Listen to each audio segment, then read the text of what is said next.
सहाबा करام के दौर में अगर जश्न मनाना इस तरीके से जुलूस और सारी शक्लें न थी, हम करते हैं तो वो क्यों नहीं करते थे? हम करते हैं तो वो क्यों नहीं करते थे? ये एक सवाल आखिरी ज़हन में रह जाता है। इस नुक्ते को अच्छी तरह समझ लें, याद रख लें कि एक होता है हर मसले की असल वो किताब और सुन्नत, कुरान और हदीस से आप सुन चुके।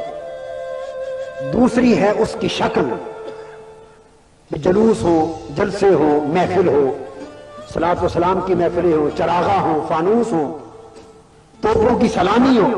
इस नुक्ते को समझाना चाहता हूं। बेशक कई काम ऐसे जो पहले जमानों का रिवाज न था, आज है, मगर इसलिए कि उन चीजों का वजूद न था पहले, उन चीजों की रस्म न थी, उन चीजों का रिवाज न था।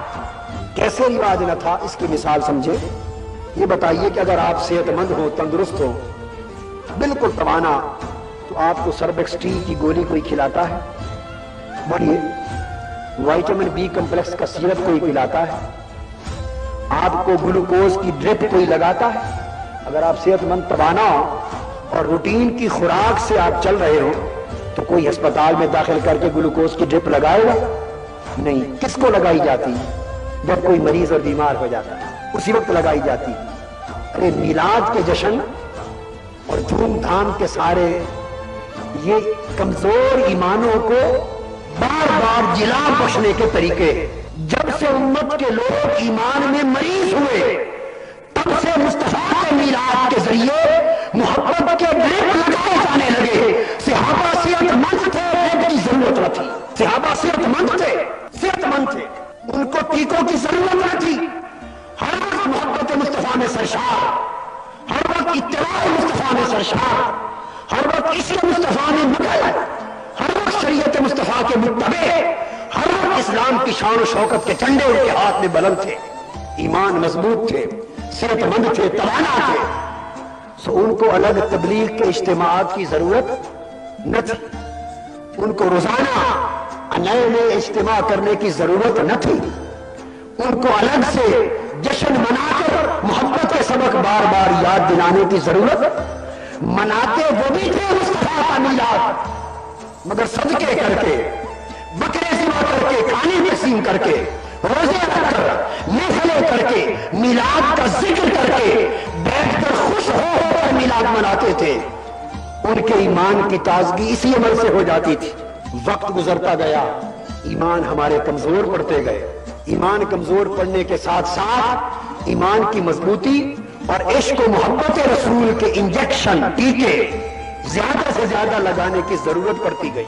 उसके लिए उलमाए उम्मत ने खैर के दायरे के अंदर हुवा वल्लाहि हुवा खैर, खुदा की कसम है ये खैर और नेकी का काम।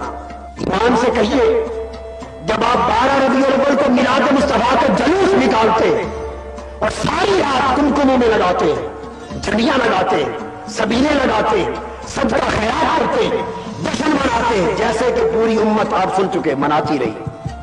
पूरी उम्मत मक्का और मदीना समेत मनाती रही।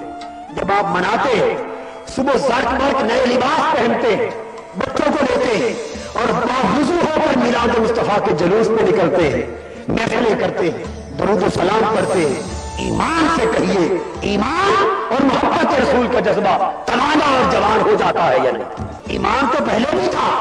मुसलमान आप रबीउल अव्वल से पहले भी थे, मुसलमान रबीउल अव्वल से पहले भी थे, मगर ये जश्न मनाकर एक अजीब सरूर की कैफियत दिलों में आ जाती है।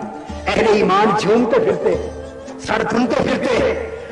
याद तो पहले भी थे आकाए जहां, मगर मिलाद की महफिलों में सीरत के जिक्र सुनकर, विलादत के वाकयात सुनकर, नाते मुस्तफा सुनकर, हुस्न जमाल मुस्तफा के तज़किरे सुनकर, आका की पेचदार जिस्म और जुल्फों की बातें सुनकर, मेरे मुस्तफा के नूरानी चेहरे की बात सुनकर, मदीना के गली कूचों की बात सुनकर, ये खूबसूरत रंगी कुमकुमे लगाकर मिलाद के जलसे जुलूस करके एक अजीब सरूर पैदा हो जाता है, एक कैफ पैदा हो जाता है, मोहब्बत मुस्तफा मचलने लगती है, ईमान ताजा हो जाता है। ये कैफियतें सहाबा कराम को दूसरे अमल से हासिल होती थी। वो उस तरह बनाते थे, हमें ये टीके लगाने पड़ते हैं, हम इस तरह बनाते हैं।